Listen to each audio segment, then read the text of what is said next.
Hey everyone, welcome to Tetsuo Tells a Story. I'm Tetsuo. So this episode is part of the Scary Stories by US States series. If you missed the older episodes, click on the eye icon on the top right of the video or in the link in the description below. Let's grow this channel together, so share the channel with friends and family. Hit that like button and subscribe to the channel. Time to loosen up, turn on your nightlights, but whatever you do, don't let that monster inside your house get you. Now please enjoy this episode titled Triple Dose of True Scary Stories from Arizona.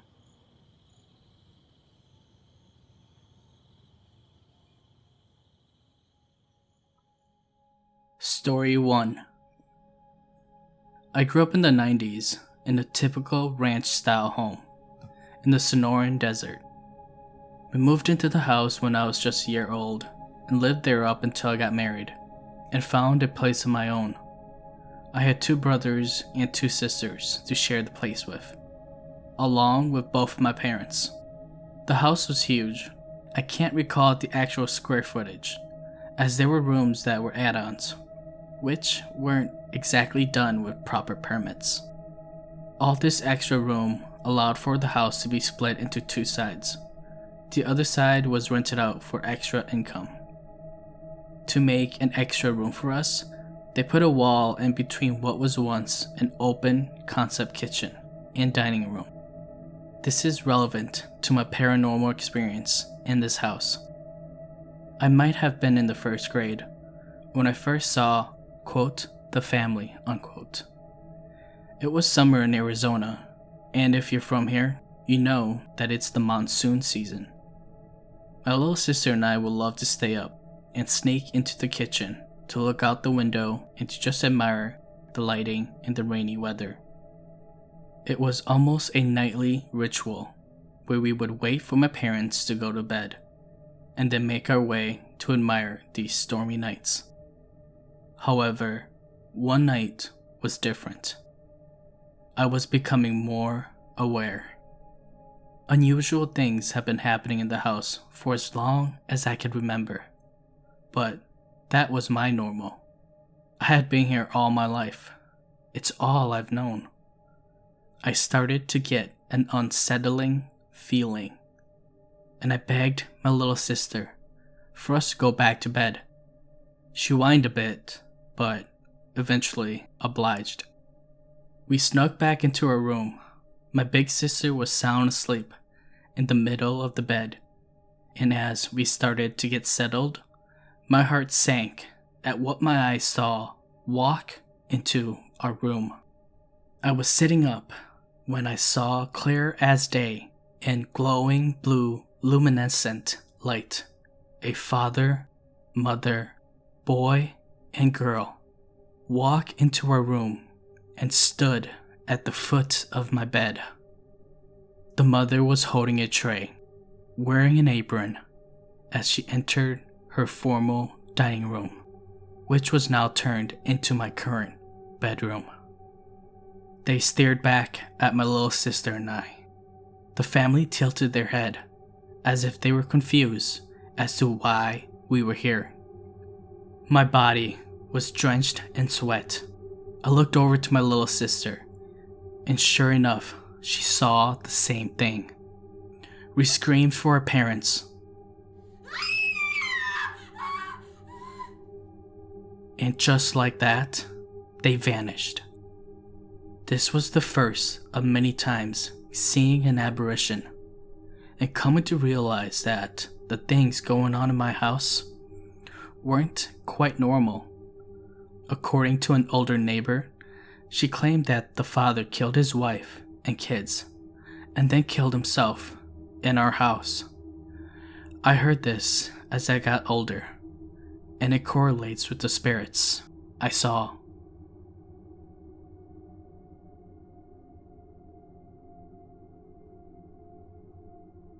Story 2. Between 2017 and 2019, I worked as a municipal park ranger in a city outside Phoenix, Arizona. One of the parks I patrolled was a 20-something acre historical farm. The park is beautiful, with buildings dating back to the late 19th century. The oldest building on the property was built, I believe, in the 1870s. Me, being a believer in the paranormal, I had asked a few of the other rangers if anything strange ever happened there. They all said no and would dismiss the notion of it being haunted. I had been working for about 3 months when the city started experiencing a rash of break-ins at the ranch. The ongoing vandalism prompted the park department to assign us park rangers overnight as a deterrent and to try and catch whoever was trespassing. A few shifts went by with nothing happening. Then one night, I got the answer to the question I've been asking about the ranch being haunted. I parked my patrol truck back in the small grove of trees next to a gate. The fence along the trees was one of the areas that I felt the vandals were using to get into the park. It was around 1 o'clock and I was filling out my shift log. Out of the corner of my eye, I saw a glow in the windshield. Initially, I thought I've gotten a text and looked at my phone, but it was still black. Thinking then that it was a police officer checking the perimeter with their flashlight, as they often did, I looked in my rear view mirror. Again, that wasn't the cause of the glow. I then looked out the windshield and got the shock of my life. Walking from my right to left, I saw what I can only describe as the bottom half of a woman in a long dress. I could see the dress billowing out with each step. The apparition gave off a slightly bluish hue, kinda like the projections in Star Wars. Needless to say, I got scared. For whatever reason, my first instinct was to turn every light my truck had on, including my overhead light bar.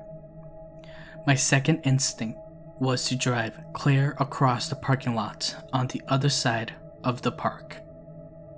I wound up sitting there the rest of the night, trying to debunk what I had just seen.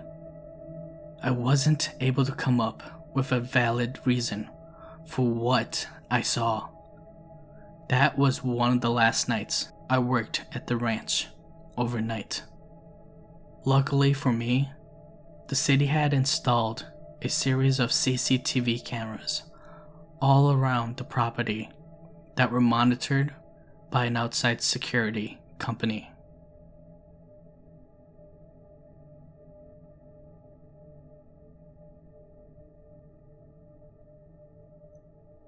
Story 3. I'm a long-haul truck driver, so I'm no stranger to the States, and I've seen things that I can't explain. But this is by far the weirdest thing to ever happen to me. So, I was driving through Arizona, heading westbound on I-40. I had finally hit Flagstaff and go out at a truck stop and handled my business. As I left from Flagstaff, I ran by mile marker 185. It's about 10 miles from Flagstaff, Arizona. As I passed marker 185, there was what seemed to be a person hitchhiking. The only problem was that this guy was huge, like 8 feet tall, looking straight into the passenger window of my semi-truck. On top of that, whatever this thing was, it seemed to be as wide as the truck from shoulder to shoulder. I passed the hitchhiker at 70 miles per hour, or so I thought.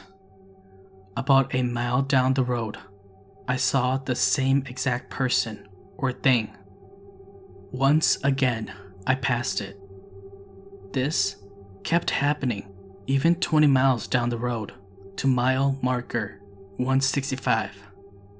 I saw it every few miles. After I passed mile marker 165, I didn't see it anymore, so I thought I was done with it, but I was dead wrong. I got down to mile marker 145, and I had to take a leak, so I pulled over on the side of the road to handle my business. I was halfway done when I heard an ear-piercing scream that sounded like a mix between a deer and a human. As soon as I heard it, I started looking around, and just outside the halo of my highlights, I saw it. I was never more confused and scared in my life.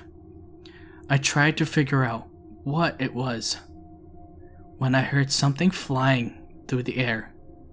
Suddenly, I hear a thump.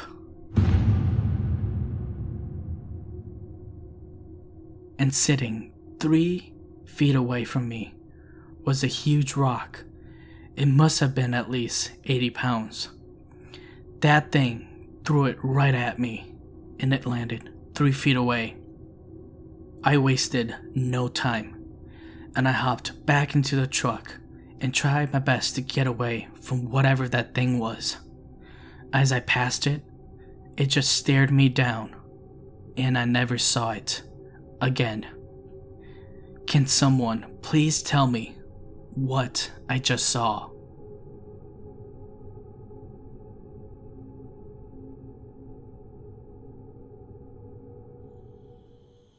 Thanks everyone for making it to the end of this episode. If you haven't, please check out my other episodes. Until then, stay safe. I hope to see you in the next episode.